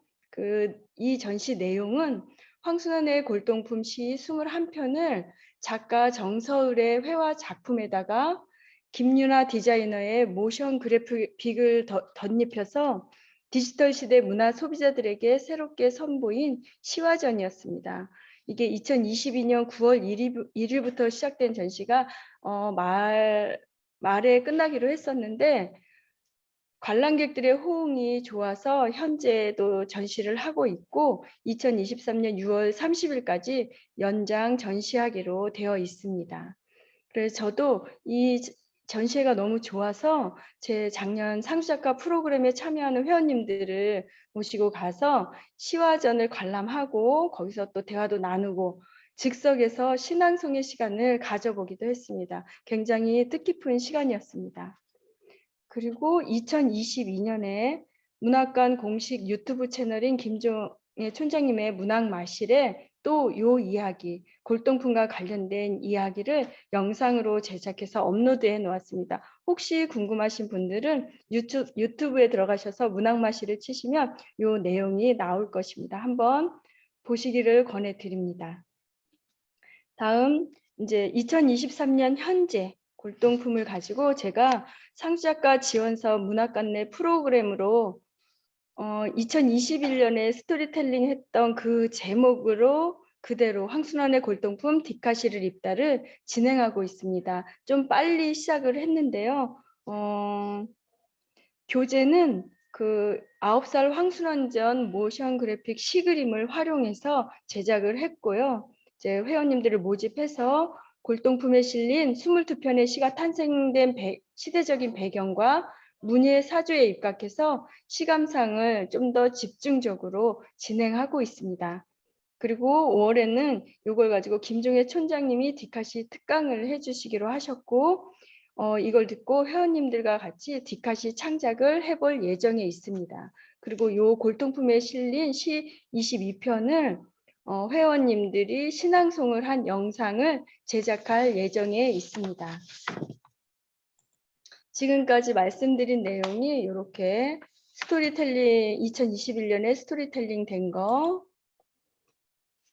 다음으로 2022년에 전시회 9살 황순원전이 이렇게 열렸고 회원님들과 이렇게 같이 감상하고 이야기 나눴던 거 사진으로 볼 수 있고요. 또 2022년에 김종혜 촌장님이 문학마실 유튜브 영상이 업로드된 거, 그리고 현재 2023년 문학관 내 상주작가 프로그램 기획 운영되고 있는 상황입니다. 그리고 이 골동품 교재는 저희 문학관에 있는 골동품 초판본을 그대로 재현해 놓은 책, 그 책에다가 요 새로운 이미지들을 넣어서 만들었고요. 나만의 디카 시집이라는 요 수첩을 회원님들에게 나눠줘서 여기에다가 디카시를 한번 써볼 예정에 있습니다. 이제 그 밖에 참고할 만한 스토리텔링의 예를 좀 몇 개 들어드리도록 하겠습니다. 2021년에 황순환의 첫 작품집 방가 초판본을 실물 영접하던 날이라는 제목으로 기증식에 대한 이야기를 써보았습니다. 여기 다른 문학관에서도 기증식이 분명히 있을 것 같아서 혹시 그런 일이 있을 때 이걸 한번 참고해 보시라고, 잘된 작품은 아니지만 네, 권해드리고 싶고요. 2021년 시리즈로 쓴 스토리텔링이 또 있는데요. 이건 소나기 마을 특별 전시가 있었는데 우리 영화에 깃든 황순환의 문학세계입니다.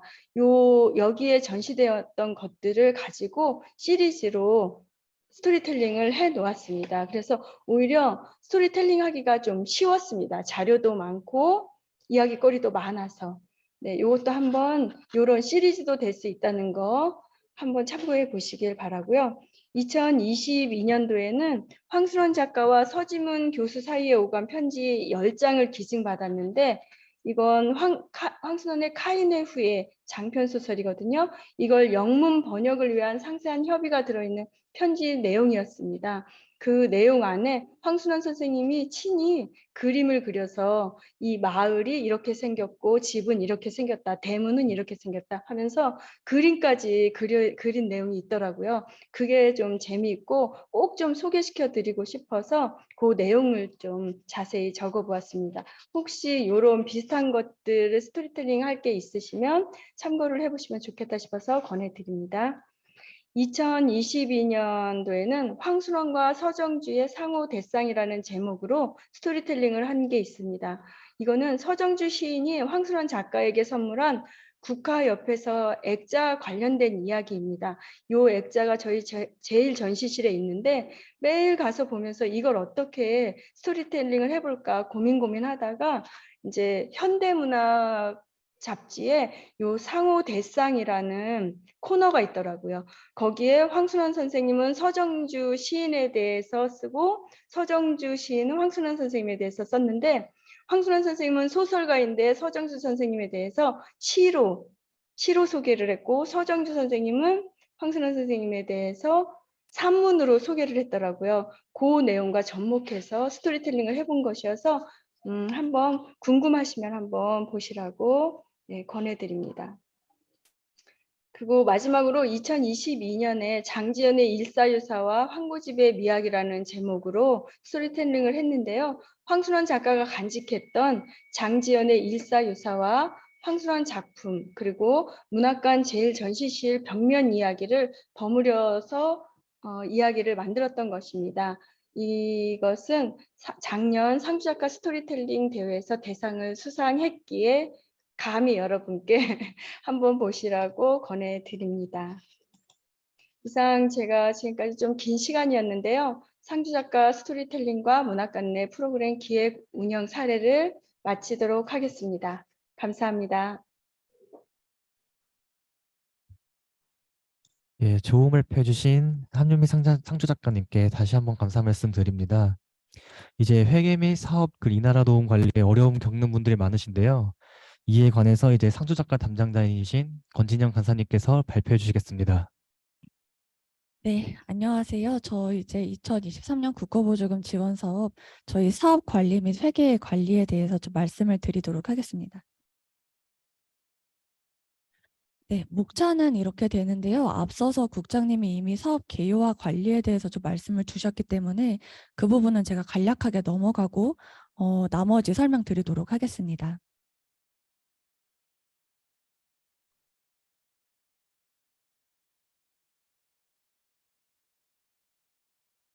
네, 사업 추진 현황인데요. 이거 아까 국장님께서 매달 말에 제출해야 되는 부분이라고 말씀을 주셨습니다. 그래서 프로그램 운영 횟수, 프로그램 참가자 수, 이제 이런 것들을 기재를 해야 하는데요. 이제 실 인원과 연인원에 대해서 사실 질문이 좀 많습니다. 그래서 실 인원은 실제 참가자 수, 그래서 중복 참가자가 있다면 1회로 산출을 해서 기재를 해주셔야 되는 부분이고, 연인원은 연간 참가한 전체 인원수가 되겠습니다. 그래서 예를 들자면 만약에 창작 수업을 하는데 수강생이 10명이라고 하면 만약에 뭐 2번 진행을 했어요. 그러면 프로그램 운영 횟수는 2번이 되겠고, 실 인원은 10명, 그리고 10명이 2번에 다 전원 참석을 했다면 연 인원은 20명. 이렇게 적어주시면 되겠습니다. 그리고 설문조사 실시 여부, 뭐 예산 집행, 뭐 실적 이런 것들 모두 다 누적 데이터로 매달 말에 보고해 주시면 되겠습니다. 그래서 표가 이렇게 생겼는데요. 제가 이제 PPT 편의상 요거를 나눠놨지만 원래는 이렇게 옆으로 이렇게 길쭉한 표입니다. 그래서 표를 보시면 이제 부정수급 여부, 뭐 성희롱 성폭력 교육 이수 여부, 문학관 협회 교육 이수 여부 이런 것들은 이제 저희 협회 쪽에서 점검을 해서 기재를 하게 되고요. 스토리텔링 건수는 하나 기획에서 체크를 해서 기재를 하게 됩니다. 여기에 프로그램 운영 횟수를 적게 되어 있고 그 옆으로 실인원, 연인원, 그리고 설문조사 실시 여부. 그래서 설문조사는 이따가도 말씀을 드리겠지만 문학관 대상, 또 상주작가 대상, 특성화 같은 경우는 이제 강사님들 대상, 그리고 프로그램 참가자 이렇게 있습니다. 그래서 이것이 뭐 나중에 하겠다 이렇게 사실 설문조사를 그렇게 하기도 좀 어렵고 나중에 하면 이게 좀 있기도 쉽기 때문에 그 행사가 있을 때마다 미리미리 준비를 하셔가지고 진행을 해주시면 좋겠습니다. 그래서 그 밑으로 보시면 지금 예산 집행을 적을 수 있도록 되어 있지요. 교부 금액은 제가 작성해서 드릴 거기 때문에 별로 신경을 안 쓰셔도 되는데 이 예산 집행 실적이 좀 헷갈리실 수 있을 것 같아서 좀 추가 설명을 드립니다. 여기 보면 저희가 이제 3월부터 사업은 시작했지만 3월은 이미 다 지나갔기 때문에 4월부터 보고를 받을 겁니다. 그래서 보시면 4월 30일 현재 이렇게 나와 있죠. 이게 누적 데이터라고 말씀을 드렸습니다. 때문에 4월 30일 현재라고 하면 4월 달에만 쓰신 금액을 쓰는 게 아니라 이제 사업 시작한 3월 달부터 4월 달까지의 총 금액, 또 이제 5월 31일 현재 그러면 3월부터 5월까지의 총 이제 집행한 금액, 이렇게 누적 데이터를 쓰시면 되고 만약에 5월 보고하는 거면 5월 달 이제 그 금액과 집행 총액 요 금액이 이제 동일하게 가겠죠. 이렇게 해서 매달 말에 보고를 해주시면 됩니다. 요 양식 워크숍 끝나고 내려드릴 거니까 참고해 주시고요. 그다음에 이제 성희롱 성폭력 예방 교육입니다. 이거는 잘 설명을 해주셔서 넘어가도록 하겠고요. 서약서 양식과 안내문 뭐 이런 것들 또 메일로 한 차례 더 안내 드리도록 하겠습니다. 그리고 이제 지원사업 설문조사입니다. 이것도 이제 문체부에서 요청해서 하는 부분인데요. 이 프로그램 참여자에 대한 부분들도 조금 헷갈리시는 것 같아서 말씀을 드리자면 이 프로그램 참여자가 뭐 시낭송가 뭐 아니면 초청 강사님 이런 사업 참여자가 아닙니다. 프로그램 대상자들이고요. 지역민들 대상으로 설문 진행해 주시면 되겠습니다. 그래서 설문 잘 이렇게 취합해 두셨다가 사업 끝나는 11월 30일 날 제출해 주시면 되겠습니다. 그래서 사업 마감 때 저희가 백서를 제작을 하게 될 거라서요. 아마 이번에도 아마 올해 초에 또 이런저런 자료를 요청을 드리고 이제 마무리를 해가는 입장에 있는데 이런 것들 요청 드릴 때 협조를 좀 잘 부탁드리겠습니다. 저작권도 아까 각별히 좀 주의를 해달라고 말씀을 드렸잖아요. 이런 부분들이 사실 매년 조금씩 그러니까 문제되는 일들이 있기 때문에 말씀을 드리는 겁니다. 그래서 이런 부분들 문제되지 않도록 올해도 좀 각별히 주의해서 사업해 주시기를 바라겠습니다. 네, 이제는 국고보조금 사용 안내 드리겠습니다. 국고보조금은 대략 이런 절차로 진행이 되는데요. 일단 1차 교부금이 나갔습니다. 그래서 한국문학관협회에서 교부를 진행을 했고 저희가 이제 또 6월달, 9월달 이렇게 해서 총 3회로 교부를 진행을 하게 됩니다. 그래서 이 교부를 했을 때에 이 돈이 어디로 들어가느냐. 그 사업 참여 문화관에서 통장을 개설하셨을 텐데 그 통장으로 바로 들어가는 것이 아니고 이나라도움의 예탁 계좌로 돈이 들어갑니다. 그러면 문화관에서는 이 돈을 집행, 이체를 하게 되는데요. 두 가지 방법으로 집행이 됩니다. 첫 번째로는 그 문화관에서 개설하신 사업비 통장, 보조금 계좌라고도 합니다. 이쪽으로 집행을 하시고 이제 카드 결제를 하시는 방법이 있고, 두 번째로는 이나라도움에서 거래처로 바로 이체를 하거나 아니면 상주 작가님 계좌로 뭐 실수령액을 바로 이체를 한다든가 아니면 4대 보험료, 원천세 뭐 이런 것들을 문학관 운영 계좌로 이체하는 방법, 이렇게 집행이 이루어지게 되겠습니다. 그래서 사업비 통장, 보조금 계좌 관리를 어떻게 해야 되는지에 대한 내용인데요. 잔액은 항상 영원이 되어야 합니다. 통장에서 발생한 이자를 제외하고는 항상 영원으로 관리를 해주셔야 되고요. 때문에 집행을 하셨으면 나중에 뭐 카드 하지 뭐 아니면 이체하지 이렇게 하지 마시고 바로 거래처로 지출을 해주시기 바라겠습니다. 그리고 모든 지출은 이게 국고보조금이기 때문에 현금 거래가 절대 불가합니다. 그래서 원칙은 사실 카드 사용만 가능하고요. 카드 사용이 불가한 경우에만 계좌 이체로 이렇게 진행을 해주시면 되겠습니다. 그리고 사업과 관련 없는 비용은 당연히 입출금 금지되어 있습니다. 그래서 이 카드를 사용하실 때는 국고보조금 결제 전용 보조사업비 카드가 있습니다. 그래서 무조건 이 보조금 전용 보조사업비 카드를 사용하셔야 되고요. 이 카드는 체크카드와 신용카드가 있는데 전용 카드기만 하면 체크든 신용이든 상관은 없습니다. 그리고 이 보조사업비 전용 카드가 개설하신 그 보조금 계좌와 연결되어 있는 카드인지 반드시 확인을 좀 해주시고, 이 발급받은 보조사업비 카드는 이나라도움에도 등록해야 되는 절차가 있습니다. 등록 절차 해주시고 사용해 주시기 바라겠습니다. 이나라도움에서도 주의해야 되는 것 한 가지가 세목 관리입니다. 이 세목이 어떤 거냐면 인건비 일용임금, 또 민간이전 고용부담금, 뭐 운영비, 일반 수용비, 이제 이런 것들을 이제 비목, 세목이라고 하는데요. 이런 것들 혼용되지 않도록, 그래서 저희가 그 예산안을 제출하지 않았습니까? 그 예산안의 산출 근거, 내역과 그리고 세목이 다 맞도록 집행을 해주시기를 바라겠고요. 특히 이제 이게 급여 부분이다 보니까 일용임금과 고용부담금이 좀 혼용이 될 수가 있습니다. 근데 이게 세목이 전혀 다른 부분이기 때문에 이런 부분들 섞이지 않도록 주의해서 집행해 주시기를 바라겠습니다. 그리고 증빙 관리 너무 중요합니다. 그래서 이것이 보조금 전용 카드, 전자세금 계산서, 기타 이렇게 세 가지 중에 하나를 선택을 할 수가 있는데요. 보조금 전용 카드를 사용했으면 보조금 전용 카드, 그리고 계좌 이체를 했을 때 이제 거래처로부터 전자세금 계산서를 발급받지 않습니까? 그거를 발급받았으면 전자세금 계산서, 그리고 만약에 뭐 급여 같은 부분들, 뭐 4대 보험료 납부하는 부분들, 사례비 나가는 것, 이런 것들은 이제 두 가지 사항이 다 포함이 되지 않잖아요. 이런 것들은 기타로 선택해서 집행해 주시면 되겠습니다. 그래서 이제 개별 파일 첨부가 있습니다. 여기에는 이제 증빙 자료들을 첨부해 주셔야 되는데요. 첫 번째로 첨부해야 될 것은 지출 결의서입니다. 요것들 내부 결제 문서 반드시 첨부를 해주셔야 되고, 두 번째로는 증빙 자료들입니다. 견적서라든지 뭐 납부 확인서라든지 영수증, 물품 사진 이런 것들 잘 챙기셔서 반드시 잘 집행 내역에다가 첨부해 주시기 바라겠습니다. 상세한 개별 파일은 저희가 배포한 그 교육 책자의 49페이지부터 51페이지까지 나와 있습니다. 참고하여 주시고요. 집행권마다 필수 첨부 파일이 다르기 때문에 세목별로 잘 확인하셔서 체크해 주시기 바라겠습니다. 집행입니다. 아까 절차에서 간단하게 좀 보았는데요.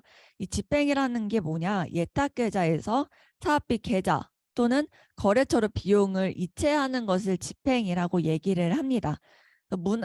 이나라도움에 있는 예탁계좌에서 필요한 만큼만 등록을 하시고 이체를 해야 됩니다. 통합으로 이것을 지출하면 안 됩니다. 이게 어떤 거냐면 반드시 집행건별로 영수 처리가 영수증이 하나만 붙어야 됩니다. 그래서 이거를 막 한꺼번에 뭐 하루에 뭐 사례비 건도 있고 뭐 현수막 뭐 제작건도 있어요. 근데 이거를 뭐 합쳐서 집행을 그냥 한 건으로 한다든지 이런 것들 좀 그렇게 하면 안 된다는 거. 그래서 반드시 집행건별로 영수증 한 건만 붙는다는 거 반드시 좀 숙지하여 주시기 바라겠습니다.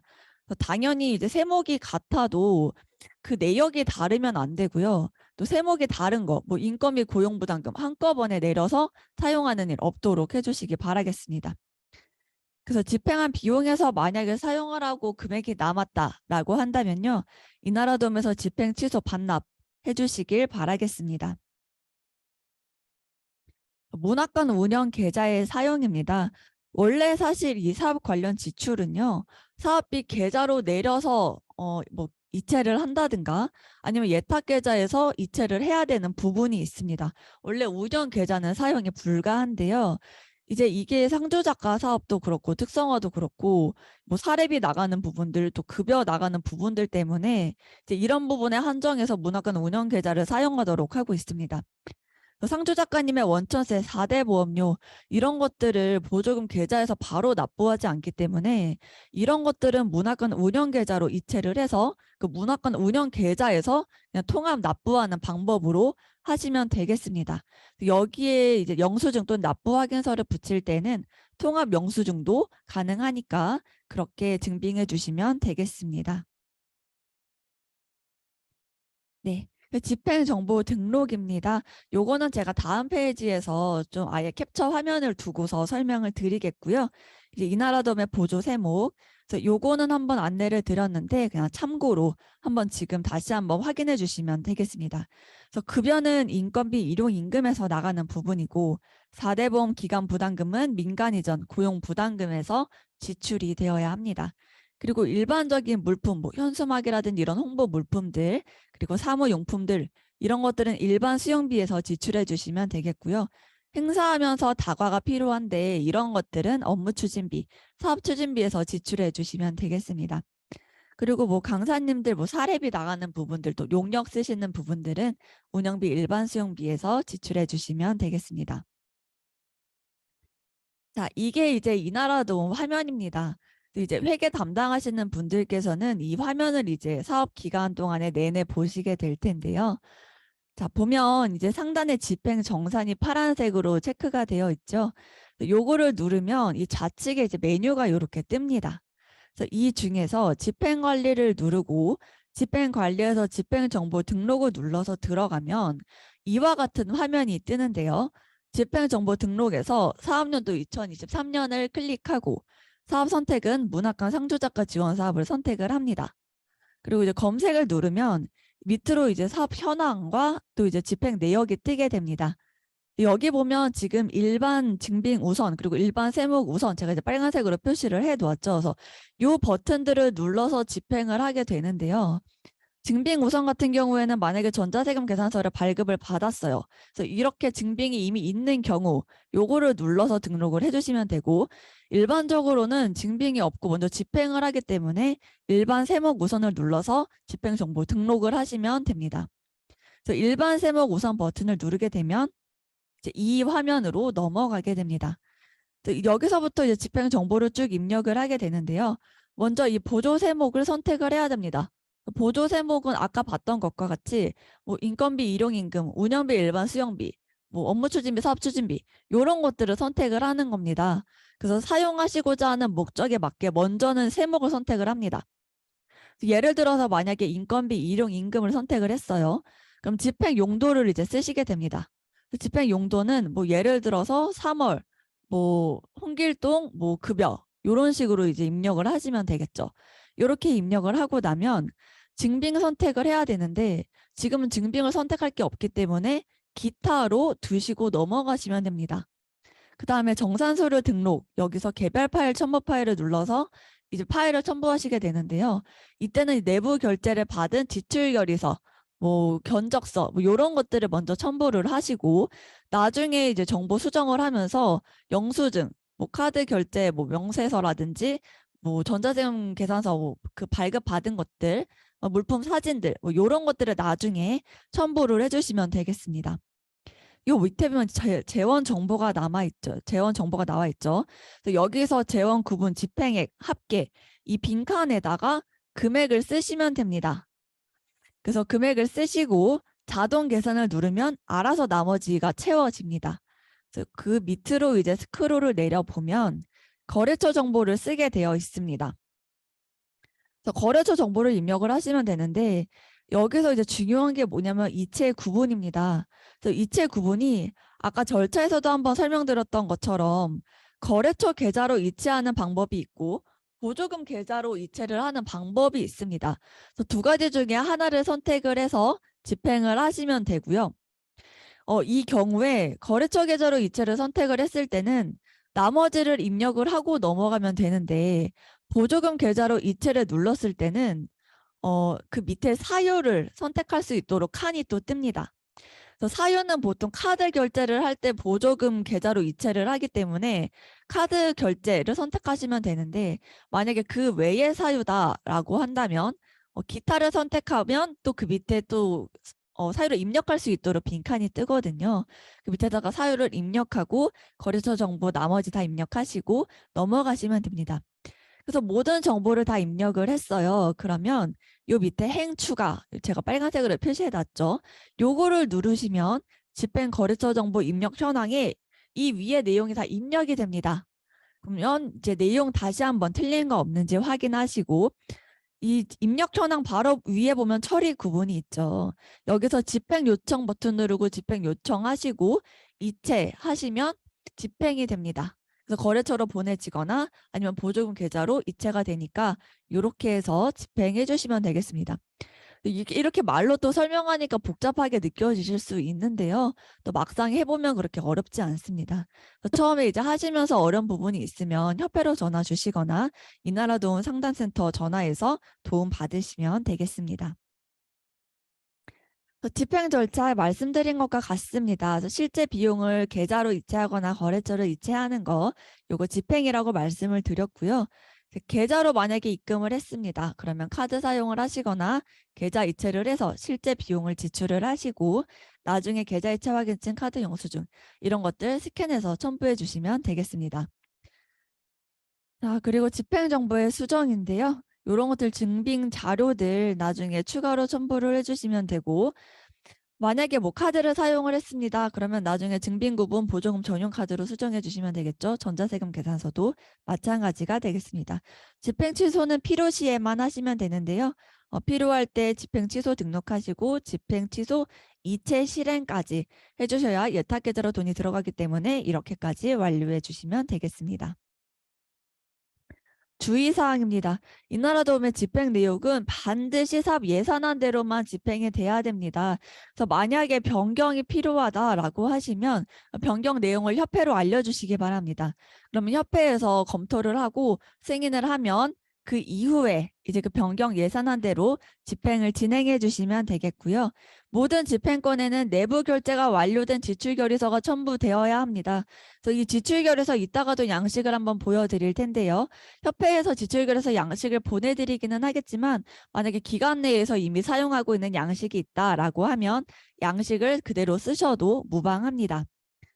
반납, 집행 취소 금액이 사실은 발생을 하지 않도록 좀 해주시면 좋겠지만 발생했을 때는 즉시 처리를 해주시고 사업비 계좌 이 안에서 금액이 혼용되는 일 없도록 주의하여 주시기를 좀 거듭 부탁을 드립니다.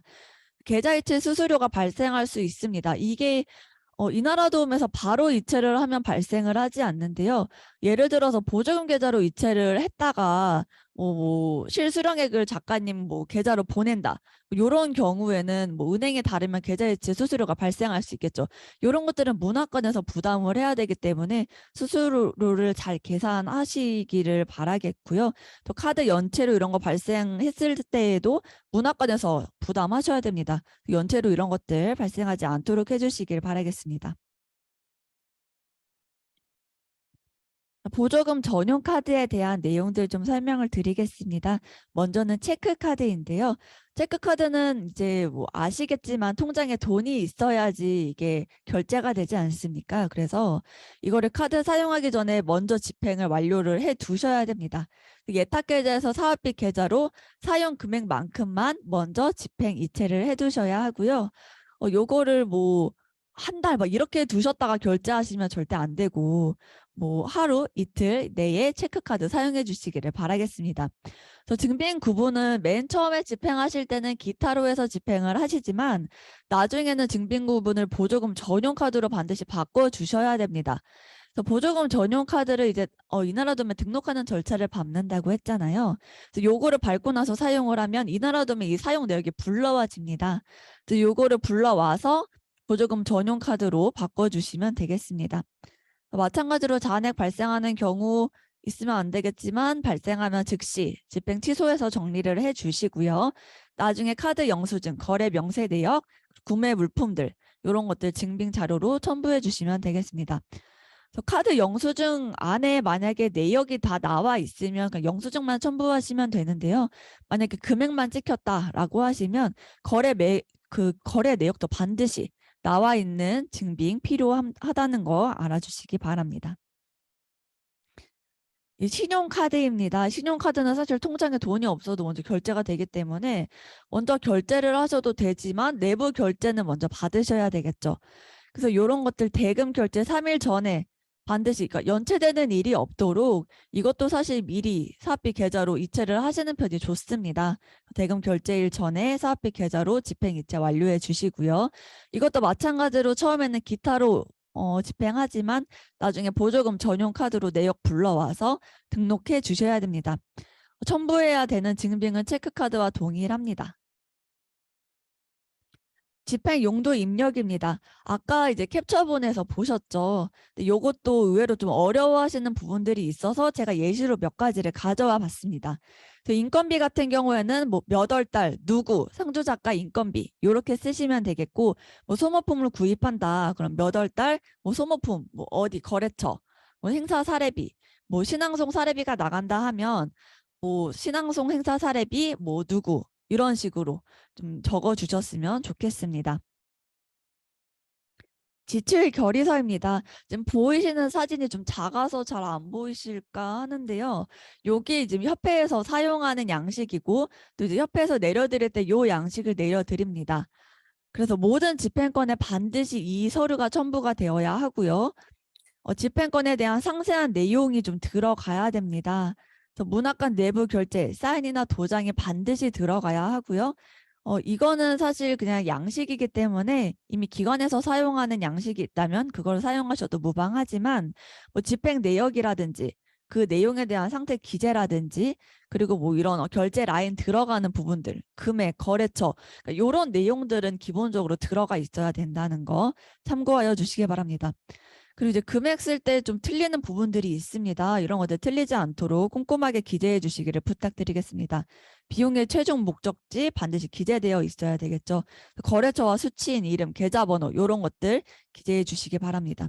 그리고 요거 이나라도움에 첨부하실 때 파일명, 아까 국장님께서도 한번 설명해 주셨지만 그냥 임의로 저장해서 붙이지 마시고 이렇게 좀 잘 정리해서 올려주시길 바라겠습니다. 집행 항목의 주요 첨부 서류들 아까 말씀드렸던 것처럼 교육 책자의 49페이지부터 51페이지까지 나와 있으니까 참고하여 주시기 바랍니다. 그리고 사례비 이런 것들 나갈 때 신분증을 좀 첨부를 해야 되는데 개인정보 때문에 주민등록번호 이런 거 나와 있을 때 뒷자리 반드시 지워주시길 바라겠습니다. 급여 명세서에서도 뒷자리 별표로 표시해서 올려주시기를 바라겠고요. 책자 71페이지부터 74페이지까지 부정수급 유형 분류 및 사례 나와 있습니다. 이 부분도 확인을 하셔서 나중에 여기에 걸려서 반환이나 제재 이런 거 받는 일 없도록 하여 주시길 바라겠습니다. 일반 수용비에서 이제 구매하는 물품들이 있을 겁니다. 근데 이때에 이런 전시를 위한 도서, 그리고 USB 외장 하드 디스크 그리고 사무용품 중에 가구류 등은 구매가 어렵습니다. 자산취득형 물품이기 때문에 구매할 수 없다는 거 참고해서 진행해 주시길 바라겠습니다. 그래서 파일명 이렇게 해달라는 거, 뒤집어진 이미지 가급적 좀 고쳐서 올려달라는 거, 그리고 또 압축 파일로 올리시는 분들이 있는데요. 저희가 그냥 파일은 그냥 클릭해서 보면 되는데 이런 것들은 하나하나 압축을 다 풀어서 봐야 됩니다. 그래서 검토를 하는데 시간이 굉장히 오래 걸리기 때문에 가급적이면 이나라도면 압축 파일로 업로드하지 마시고 다 풀어서 올려주시기를 바라겠습니다. 그리고 증빙 서류는 그 집행권에 맞는 것들만 올려주시길 바라겠습니다. 이제 정말 좀 중요한 부분입니다. 인건비 4대 보험료 원전세 계산하는 부분들인데요. 올해는 이제 상주 작가님의 인건비가 220만 원입니다. 그래서 보면 지금 이 파란색 원이 220만 원입니다. 이 220만 원 파란색 원 안에 상주 작가님이 실제로 받게 되는 수령액이 있고 또 근로소득세와 지방세 그리고 4대 보험료 근로자 부담금이 포함이 되어 있는 겁니다. 이렇게 해서 파란색 원 자체가 220만 원인 거고 또 4대 보험료 기간 부담금이 별도로 지금 22만 원이죠. 요게 이렇게 책정이 되어 있는 겁니다. 그래서 이 파란색 원이 인건비 일용임금에 해당되는 부분이고요. 그리고 4대 보험료 기간 부담금 요거는 민간 이전 고용 부담금으로 나가는 부분입니다. 그래서 요 안에서 지금 막 세목이랑 이런 것들 혼용이 되기가 굉장히 쉽기 때문에 파란색 원, 요 지금 이 인건비가 지금 인건비고 이 기간 부담금만 고용 부담금이라는 거 다시 한번 좀 체크하시라고 말씀을 드립니다. 그래서 요거를 이제 집행을 하시게 되는데 보면 이나라도면서 집행할 때 약 2가지 방법이 있습니다. 문학과마다 조금 다를 수는 있는데요. 첫 번째 방법으로는 먼저 잠깐만요.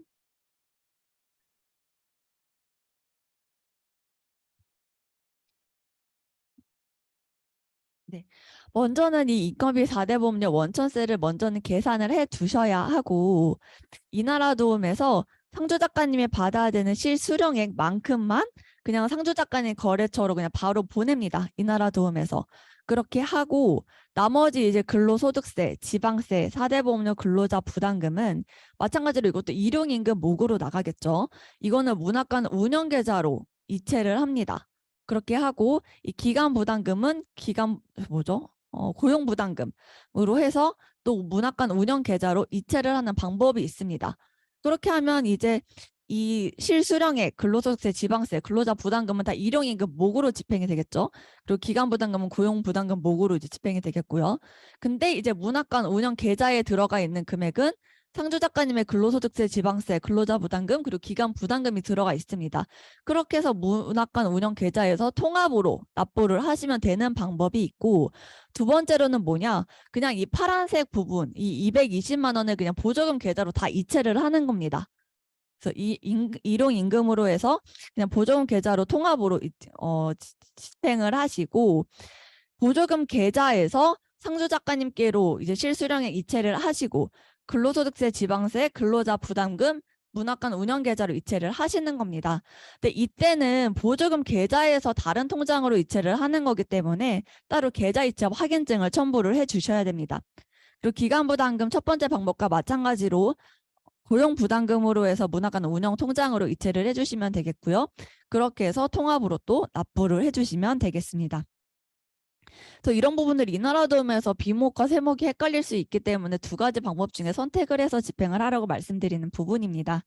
그래서 헷갈리시면 다시 한번 문의를 주시면 제가 설명을 드리겠고요. 상주작가 4대 보험 취득 신고 이미 하셨을 겁니다.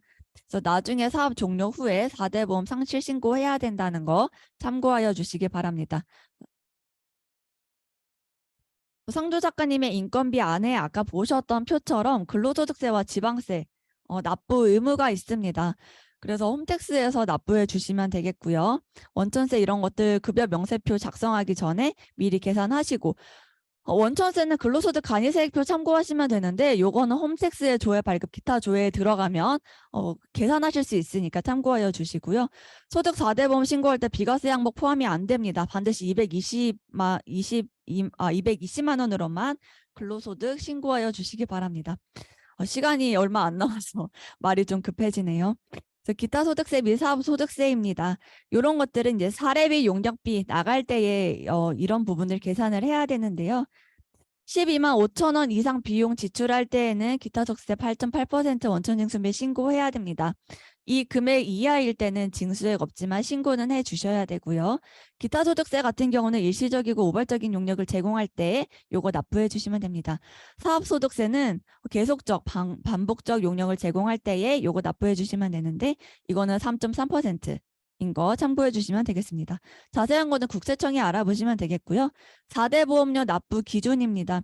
요율이 대략 이렇게 됩니다. 그래서 올해 요율 이렇게 된다는 거 참고만 해주시면 되겠습니다.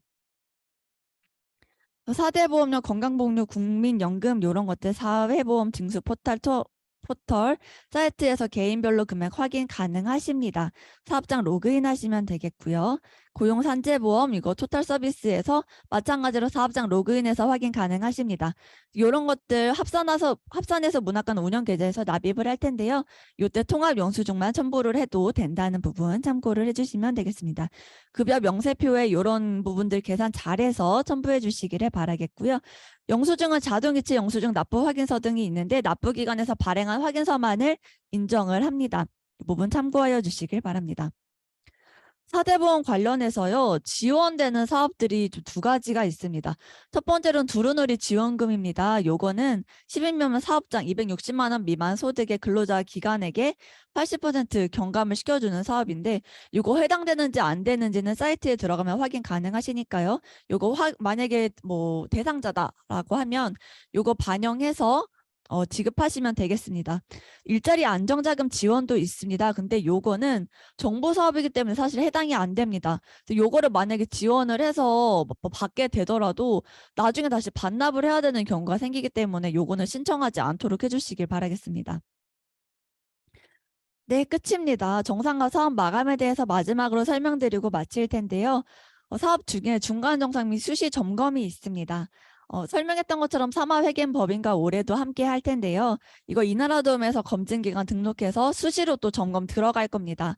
엑셀 파일 아마도 받아보셨을 거예요. 해보신 분들은 아실 텐데 그거 있을 때 나중에 미루시면 또 연말이라서 더 바쁘고 정신이 없습니다. 그래서 그때그때 좀 보완을 잘 완료해 주시기를 좀 부탁을 드리겠습니다.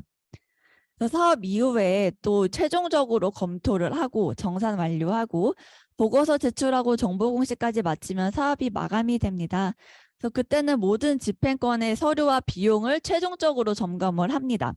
그래서 이런 것들 수시로 저희가 점검할 때에 좀 협조를 부탁을 드리겠고요.